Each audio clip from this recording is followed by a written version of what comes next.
Hi, ഇന്ന് നമുക്ക് നമ്മുടെ വണ്ടിയുടെ മൈലേജ് പറയാനുള്ള മെയിൻ കാരണങ്ങൾ എന്തൊക്കെയാണ് നമുക്ക് നോക്കാം. ഒന്നാമത് നമ്മുടെ ടയർ എയർ പ്രഷർ. നമ്മുടെ വണ്ടിയുടെ ടയറിൻ്റെ എയർ 4 വീലും സെയിം ആണ്, ഈക്വൽ ആണോ നമ്മൾ നോക്കണം.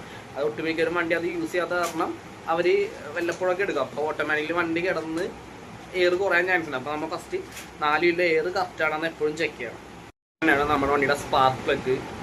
അത് നമ്മൾ ഇടയ്ക്ക് സർവീസ് കൊടുക്കുമ്പോൾ അത് ചെക്ക് ചെയ്യുന്നത് നല്ലതാണ് സ്പാർക്ക് പ്ലഗ്. അതുപോലെ തന്നെ തന്നെയാണ് എയർ ഫിൽട്ടർ. എയർ ഫിൽട്ടർ എല്ലാ സർവീസിലും നമ്മൾ മാറ്റുന്നതായിരിക്കും ബെറ്റർ. സാധാരണ ഗതിയിൽ അത്യാവശ്യം നല്ലതാണെങ്കിൽ നമ്മൾ എയർ അടിച്ചിടാറുണ്ട്. ഏറ്റവും ബെറ്റർ നമ്മൾ എയർ ഫിൽട്ടർ മാറിക്കാവുന്നതാണ്. ഒന്നാണ് ഫ്യൂവൽ ഫിൽട്ടർ. ചില വണ്ടികളുടെ ടാങ്കിനകത്ത് ഫ്യൂവൽ ഫിൽട്ടർ ഉണ്ടാവും, പെട്രോൾ വണ്ടികൾ. അപ്പോൾ നമുക്ക് നോക്കാനൊക്കെ ബുദ്ധിമുട്ടായിരിക്കാം. അങ്ങനെയുള്ള വണ്ടികൾക്ക് നമുക്ക് മേജർ സർവീസിൽ മാറ്റുന്നതായിരിക്കും കുറച്ചും കൂടി ബെറ്റർ. അല്ലാത്ത വണ്ടികളെ നമുക്ക് അഴിച്ച് ഫ്യൂൽ ഫിൽട്ടർ അങ്ങനെ പ്രശ്നം കാണിക്കാറില്ല. എന്നാലും ഫ്യൂൽ ഫിൽട്ടർ അതിനകത്ത് തന്നെ ഒരു ചാൻസ് ഉണ്ട്. അതുകൊണ്ട് നമ്മുടെ എഞ്ചിൻ ഓയിൽ വണ്ടിയുടെ സർവീസ് കറക്റ്റ് പക്കയായിട്ട് നമ്മൾ ചെയ്യണം. എഞ്ചിൻ ഓയിൽ ചേഞ്ച് അങ്ങനെയുള്ള കാര്യങ്ങൾ എന്തായാലും കറക്റ്റ് ആ ടൈമിലില്ലെങ്കിൽ ചിലവർ എഞ്ചിൻ ഓയിൽ മാറിയിട്ട് 1-2 വർഷം കഴിഞ്ഞിട്ട് മാറുന്ന ടീംസും ഉണ്ട്. അങ്ങനെയുള്ളതൊക്കെ ശരിക്കും പറഞ്ഞാൽ ഒന്നിലെ കിലോമീറ്ററിൽ മാറണം, ഇല്ലെങ്കിൽ ഇത്ര കാലയളവ് കഴിയുമ്പോൾ നമ്മൾ എന്തായാലും എഞ്ചിൻ ഓയിൽ മാറണം. അത് മസ്റ്റാണ്. തെറ്റുകാരനാണ് നമ്മൾ എഞ്ചിൻ ഓയിൽ മാറിക്കേണ്ട. അയ്യോ 1000 കിലോമീറ്റർ 500 കിലോമീറ്റർ ഓടിയുള്ളൂ, ചിലപ്പോൾ 1 വർഷം ഓടി ഉണ്ടാവും, എന്നിട്ടും 500 കിലോമീറ്റർ ഓടിയുള്ളൂ എന്ന് പറയുന്ന ടീംസും ഉണ്ട്. അങ്ങനെ ഒരിക്കലും ചെയ്യരുത്. ഒന്നില്ലെങ്കിൽ ഇത്ര കിലോമീറ്റർ, സാധാരണ 8, 7, 10 അങ്ങനെയുള്ള എഞ്ചിൻ ഓയിലിൻ്റെ ക്വാളിറ്റി ഇതൊക്കെ അനുസരിച്ചാണ് എഞ്ചിൻ ഓയിൽ മാറണം. ഇല്ലെങ്കിൽ ഇത്ര 6 മാസം അങ്ങനെയുള്ള കാലയളവിൽ നമ്മൾ എന്തായാലും എഞ്ചിൻ ഓയിൽ മാറാണ്ടിരിക്കരുത്. ചിലവരൊക്കെ ക്ലച്ച് ഔട്ട് വണ്ടി ഓടിക്കുകയാണ്. ഇവിടുന്ന് അടുത്ത ജംഗ്ഷൻ എത്തുമ്പോഴേക്കും ചിലപ്പോൾ ക്ലച്ചിൽ നിന്ന് കാലിടുക, അങ്ങനത്തെ ആൾക്കാരുണ്ട്. അങ്ങനെയുള്ളവർക്കൊക്കെ മെയിൻ കിട്ടുന്ന സാധനമാണ് ഈ സാധനമൊക്കെ. മെയിൻ ഒരു ഇതാണ് നമ്മളുടെ ക്ലച്ച് റിലീസ് ചെയ്യുന്നത്, അങ്ങനെയുള്ള കാര്യങ്ങൾ. പിന്നെ അതുപോലെ ക്ലച്ച് തീരാറായിട്ടുണ്ടെങ്കിൽ നമുക്ക് മൈലേജിൻ്റെ പ്രശ്നം കാണിക്കും. പിന്നെ നമ്മൾ ക്ലച്ചൊക്കെ കുറച്ച് ആവശ്യത്തിന് പ്ലേ ഒക്കെ ഇട്ടും ചിലർ പ്ലേ അഡ്ജസ്റ്റ് ചെയ്ത് ഫുള്ള് തുമ്പത്താക്കി പ്ലേ ഇല്ലാണ്ട് വെക്കണവർ, അങ്ങനെ നമുക്ക് മൈലേജ് ഷോട്ട് വരാൻ ചാൻസ് ഉണ്ട്. അത് നമ്മൾ ക്ലച്ച് മാറണമെങ്കിൽ തന്നെ നമ്മൾ ഫ്ലൈ വീലും ഒന്ന് ജസ്റ്റ് ഒന്ന് പോളിഷ് ചെയ്യുക. കറക്റ്റ് ഒരു കാര്യമാണ്. നമ്മൾ വേണ്ടി സ്റ്റാർട്ടിങ് ഇടുമ്പോൾ ഐഡിലിംഗ് കിടക്കുന്ന നമ്മുടെ RPM മാക്സിമം ഒരു 1000 RPM, അതായത് 1, 2, 3, 4 എന്നൊക്കെ എഴുതിയിട്ടുണ്ടാവും. അതിൽ 1ൻ്റെ മുകളിൽ അധികം കയറാൻ പാടില്ല. ആ 1 അതിൻ്റെ 0 എന്നിട്ട് 1 അതിൻ്റെ ഇടയിൽ ഇല്ലെങ്കിൽ 1 ചിലപ്പോൾ ചില വണ്ടി 1ൻ്റെ പൊടിക്ക് കയറിക്കാറുണ്ട്. നമ്മുടെ വണ്ടി AC ഒക്കെ ഇടുമ്പോൾ അത് കുഴപ്പമില്ല.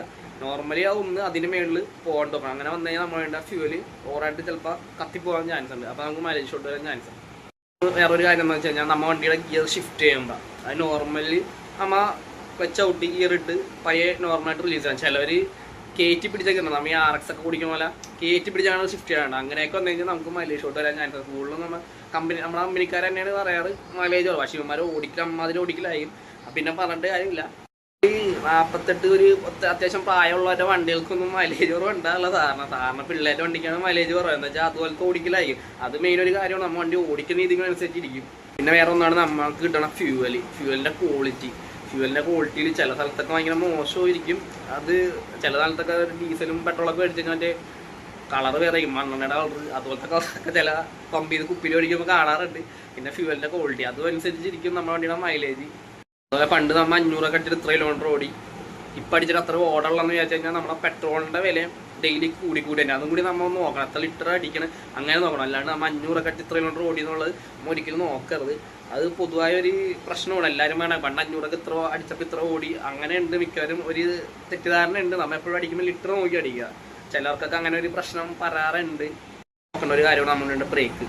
അതായത് നമ്മൾ വേണ്ടി സർവീസ് കൊടുക്കുമ്പോൾ നമ്മൾ വേണ്ടി ബ്രേക്ക് ജാമുണ്ടെന്നുള്ള കാര്യങ്ങൾ നമ്മൾ ഉറപ്പ് വരുത്തണം. ചിലപ്പോൾ നമ്മൾ വേണ്ടിയിട്ട് മറ്റേ പിസ്റ്റൺ അങ്ങനെയുള്ള ബ്രേക്കിൻ്റെ കാലിപ്പറിൻ്റെ പിസ്റ്റൺ അതുപോലെ അതിൻ്റെ പിന്നൊക്കെ ജാം.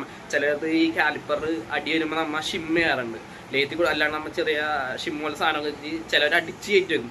അപ്പോൾ എന്താ വെച്ച് കഴിഞ്ഞാൽ ഈ പിസ്റ്റൺ ചിലപ്പോൾ കറക്റ്റായിട്ട് വർക്ക് ചെയ്യില്ല നമ്മുടെ കാലിപ്പറിന്. അപ്പോൾ ഓട്ടോമാറ്റിക്കലി ചിലപ്പോൾ ജാമാനുള്ള ചാൻസ് വളരെ കൂടുതലാണ്. നമ്മൾ വേണ്ടിയിട്ട് ഈ ബ്രേക്ക് ജാമിനുള്ള കാര്യം നമ്മൾ ഉറപ്പ് വരുത്തണം. അതൊരു മെയിൻ കാര്യമാണ്.